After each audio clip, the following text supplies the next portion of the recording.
நாங்கள் வந்து அன்பாக ஆசையாக பேசி தான் ஒரே தொகுதியில் 9 முறை நிற்கின்ற வாய்ப்பு கிடைத்தது. 7 முறை வெற்றி பெற்றிருக்கிறேன். ஒரே தொகுதியில் 7 முறை வெற்றி பெற்றிருக்கிறேன். அது தமிழகத்தில் 2 முறை அதிகமான வாக்குகள் வித்தியாசத்தில் முதல் வாக்கு வித்தியாசத்தை மக்கள் வழங்கியிருக்கிறார்கள். அந்த அங்கீகாரத்தை மக்கள் வழங்கியிருக்கிறார்கள். அதை நான் ஏற்றுக்கொள்கிறேன். அவர் வந்து கல்வி அமைச்சர் சொன்னார்கள், அது நடந்து இருக்கலாம் அப்படின்னு. விடுபட்டு போனதுக்கு வந்து யார் வேணாலும் ஒரு சாலைக்கு ஒதுக்குகின்ற பல சாலைகளை பார்க்கின்றோம். ஒரு மாவட்டத்தில் ஏதோ ஒரு சாலை விடுபட்டு ஆனால் அதே சாலைக்கு நிதி ஒதுக்கப்பட்டிருக்கவா சொல்லுகிறார்கள். அந்த மாதிரி வந்து அந்த பணி வந்து டெண்டரும் போயிருக்கு. பணி செய்யாமல் அவர் இறந்து விட்டார். அவ்வளோதான். இங்கே முதலமைச்சர் அவர்கள் இங்கே சொன்னதை போல எங்களுக்கு நாங்களும் மக்கள் மத்தியில் மிகுந்த அன்போடு பழகி, ஆசையோடு பழகி, மக்களிடத்தில் நேசமாக பழகி, தொடர்ந்து அரசியல் வாழ்க்கையில் மக்களுக்காகவே தொடர்ந்து இந்த அரசியல் பயணத்தில் இருக்கிறோம் என்பதை தெரிவிப்பது என்னுடைய கடமையாகும்.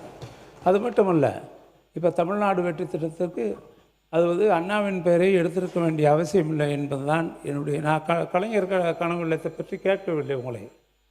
அண்ணாவின் பெயர் இருந்திருக்கலாம். எத்தனையோ பேர் எல்லா திட்டத்திற்கும் வெற்றி திட்டம் என்று வைத்திருக்கிறீர்கள். இது போக நீங்கள் வந்து இதில் வந்து முழுக்க பார்த்தால், அடுத்து வந்து பார்த்தீர்கள் என்றால், நம்ம வந்து மகாத்மா காந்தி வேலை உறுதி அளிப்பு திட்டம் 20 வருஷமாக நடக்குது. 2006லேருந்து இன்றைக்கி 2026. இந்த திட்டம் எங்களுடைய ஆட்சி காலத்திலே மிக சிறப்பாக ஒரு ஆண்டு செயல்படுத்தப்பட்டு நான் அமைச்சராக பொறுப்பேற்ற உடனே ஏறத்தாழ தமிழ்நாட்டில் இருக்கின்ற அத்தனை கிராமங்களையும் கிளஸ்டர்களை பூரா ஏதோ ஒரு கிராமத்துலேருந்து 100 நாள் வேலைன்னா இன்னொரு கிராமத்திற்கு வேனில் 407ல் அந்த டாட்டா ஏஸ்லாம் கூப்பிட்டு போவாங்க. காலையில் அங்கே வேலையை முடிச்சுட்டு ஊருக்கு போவாங்க. இப்படிப்பட்ட நிலையை பார்த்து நான் அமைச்சரானவுடன் உடனே அதற்காக மாற்றமாகத்தான் எல்லா கிளஸ்டரையும் எடுக்கணும். அப்போ தான் இந்த 100 நாள் வேலை திட்டத்தை வெற்றிகரமாக நடத்த முடியும் என்று அதிகாரிகளுக்கு அறிவுறுத்தி அந்த திட்டத்தை அந்த ஆண்டு நடத்தினோம். அப்பொழுது நடத்தின உடனே 23-24 கிட்டத்தட்ட பார்த்தீர்கள் என்றால் 13,00,000 கோடி அந்த ஆண்டு. ஏனென்றால் மகாத்மா காந்தி வேலை உறுதி அளிப்பு திட்டத்தில் வந்து 100% கூலியும் ஒன்றிய அரசு கொடுக்க வேண்டும். ஆனால் இப்பொழுது அவர்கள் புதிய ஒரு கொண்டு வந்திருக்காங்க. நீங்கள் பார்த்தீங்கன்னா ராம்ஜி திட்டம்னு ஒன்று கொண்டு வந்திருக்காங்க. அந்த திட்டத்தில் பார்த்தா இது முழுக்க ஜிபி ராம்ஜி திட்டம் என்று கொண்டு வந்து இந்த திட்டத்தில் 40% வந்து குறுக்கீடுகளை தவிர்த்து நீங்கள் 25 நிமிடம் நீங்கள் பேசிவிட்டீர்கள். சுருக்கமாக மானிய கோரிக்கை நீங்கள் நன்றி சொல்லி முடிக்க கேட்டுக்கொள்ளுங்க.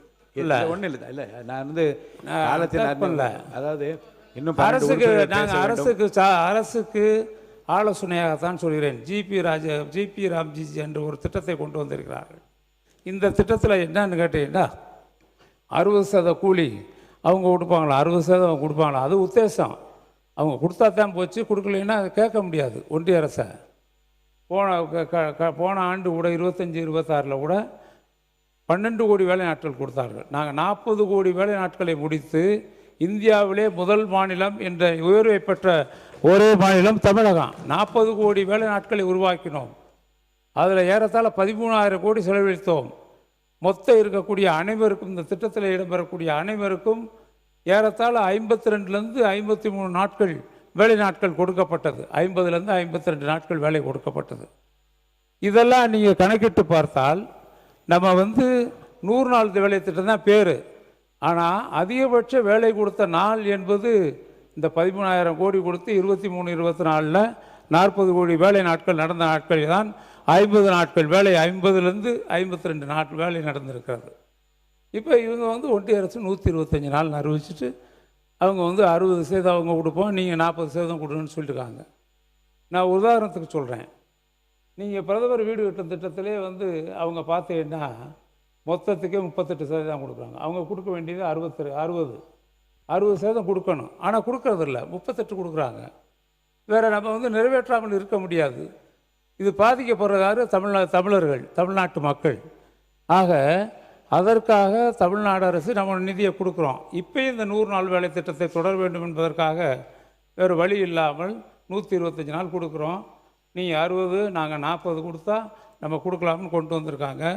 நிச்சயமாக சொல்கிறேன், 165 நாட்கள் வேலையை முடித்தவர்களுக்கு நாங்கள் 150 வெற்றி என்ற ஒரு திட்டத்தை நீங்கள் அறிவித்தீர்கள். வரவேற்கிறேன், அறிவிங்க. ஆனால் எல்லாருக்கும் 150 நாட்கள் கொடுக்க முடியுமா என்பதை நாம் யோசித்து பார்க்க வேண்டும். பொதுவாக யோசித்து பார்க்கணும்.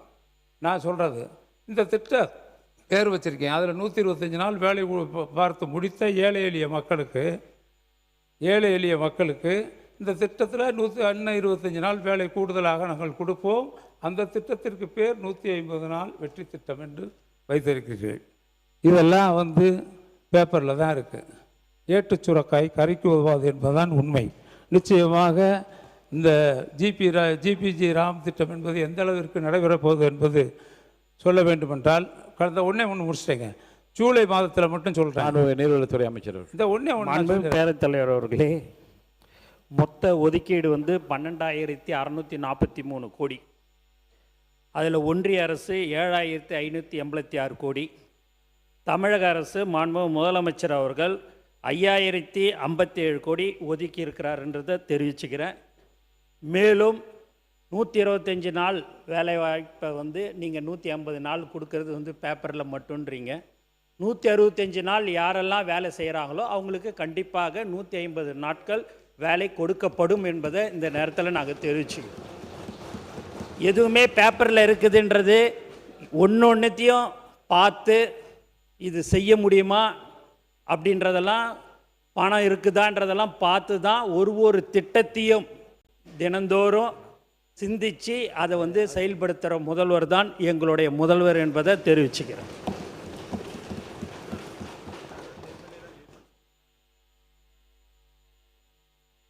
அண்ணா, நீங்கள் ஒரு மூத்த உறுப்பினர், உங்கள் மனசுக்கே தெரியும் எப்படி பேசணும், இப்போ எப்படி ஆட்சி இருக்குதுன்றது உங்களுக்கு எல்லாமே தெரியும்.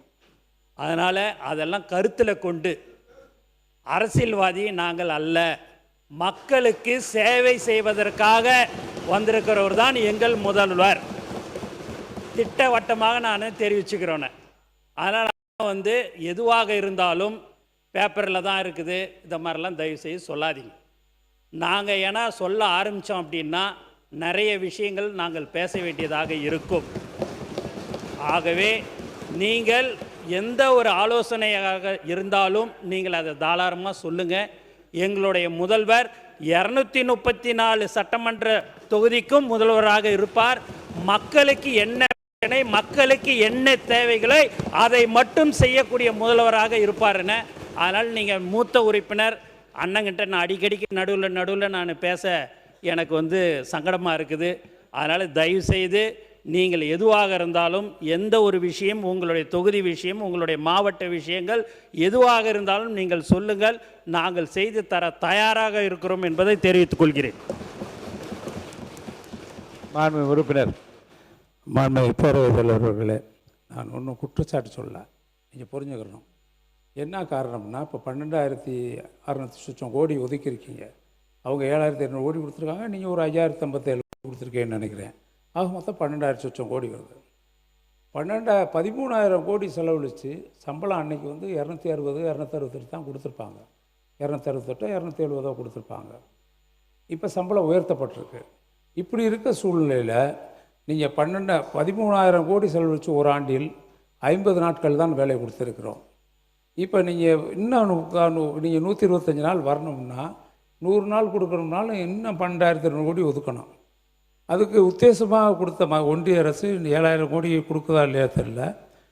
அதே சமயத்தில் 25,000 கோடி வேணும். நீங்கள் தயவுசெய்து 12,500 கோடிங்கிறது 100 நாளைக்கு நீங்கள் செய்யணும்னு சொன்னால் 25,000 கோடி வேணும். அப்போ மீண்டும் நம்முடைய மாநிலத்தினுடைய நிதிநிலை சுமை அதிகமாக இருக்கின்ற இந்த காலகட்டத்தில் இன்னும் ஒரு 5,000 கோடி நீங்கள் ஒதுக்கீடு செய்ய வேண்டிய அவசியம் வரும். மக்களுக்காக வேண்டி செய்யலாம், ஒன்றும் தப்பு இல்லை. மற்ற வேலைகள்லாம் நிறுத்திட்டு கூட நீங்கள் செய்யலாம். நீங்கள் முடிவெடுங்க. அதுக்கு தான் சொல்கிறேன், எல்லாம் மக்களுக்கு வேலை கிடைத்தால் போதும். காரணம், எங்கேயும் தமிழ்நாட்டில் எந்த நதியும் ஓடவில்லை, எந்த நதியும் இல்லை. தமிழ்நாட்டில் எங்கே பார்த்தாலும் வறட்சியாக இருக்கிறது. மழை பொழிவு ரொம்ப குறைந்து எங்கள் மாவட்டத்தில் எல்லாம் 86% பெண்கள் இதை நம்பித்தான் இருக்காங்க. நீங்கள் 100 நாள் வேலையை ஆரம்பித்தாச்சுன்னா பூரா எல்லாரும் வந்து நிற்பாங்க, பதிவு செய்வாங்க, வேலைக்கு வரணும்பாங்க. பெண்கள் மட்டுமல்ல, மாற்றுத்திறனாளிகள் வருவார்கள், அதே மாதிரி ஆண்களும் வருவார்கள். 10 தோட்டம் இருக்கும்.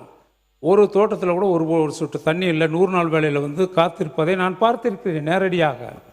எத்தனையோ விவசாயிகள் பெரிய தோட்டங்கள் வைத்திருக்கின்றவர்கள் 100 நாள் வேலைக்கு வருவதை பார்க்கின்ற பொழுது கண்ணீர் தான் வரும். அந்த அளவிற்கு இந்த திட்டம் ஏழை எளிய மக்களுக்கு, கிராமப்புற மக்களுக்கு, வேறு எந்த வேலை வாய்ப்பும் இல்லாத இந்த வேலை ஒன்றையே நம்பி இருக்கின்ற பெண்கள் 87% இருக்காங்க. பெண்கள்லாம் பூராத்து தான் நம்பியிருக்காங்க. நீங்கள் 12,500 கோடி ஒதுக்கி இருக்கிறது சந்தோஷம். ஆனால் இதில் எவ்வளோ வேலை செய்ய முடியுங்கிறத நீங்கள் நிர்ணயிச்சுக்கோங்க. 100 நாள் வேலை கொடுப்பது என்றாலே 25,000 கோடி, கண்டிப்பாக 20,000 கோடிக்கு மேலே உங்களுக்கு தேவைப்படும் என்பதை நான் சொல்லி அடுத்ததாக கிராமப்புற சாலை திட்டத்திற்கு வருகிறேன். நம்ம வந்து கிராமப்புற சாலை திட்டம் என்றால் தமிழ்நாட்டில் 72 வந்து கிராமத்திற்கு சாலை அமைக்க வேண்டும் என்று சிந்தித்த ஒரே தலைவன் முத்தமிழறிஞர் கலைஞர்.